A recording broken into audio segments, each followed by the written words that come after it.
little more than 2 weeks, the 2023 PGA Championship will start at Oak Hill, and that means thousands of people coming to town. And though the tournament will only run a week, leaders have been planning for much longer.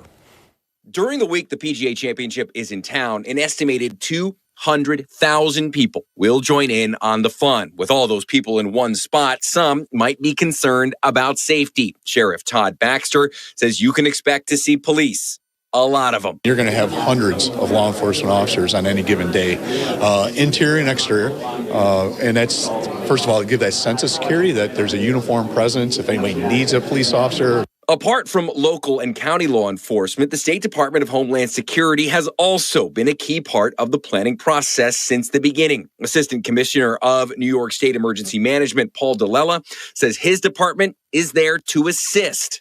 We monitor the event itself, and if there was an issue that a large event were to occur, we would assist in bringing additional resources from the state to assist the local agencies. Sheriff Baxter says beyond the increased number of patrols around Oak Hill, law enforcement will also be making use of technology to assist them in keeping those inside and outside the grounds safe. We'll have drones in the air almost the whole time, both interior and exterior, just monitoring crowds, monitoring traffic control, and obviously looking for potential threats that might be out there.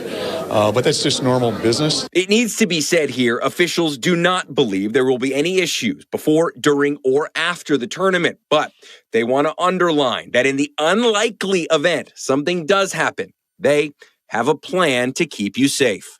We have multiple exit points that could open up in a moment's notice, right, to get crowds off and into shelter or into off the course as quick as possible. So, and that's where our deputies and our other support people will help usher people off the course. God forbid we need to do that.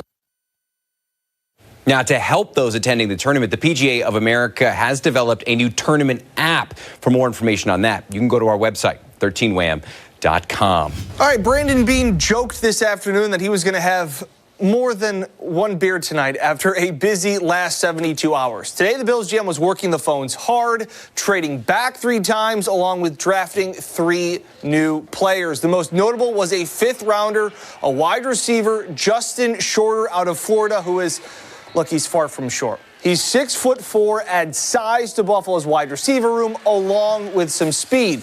Bills also had a pair of 7th-round picks where they added a guard and a cornerback.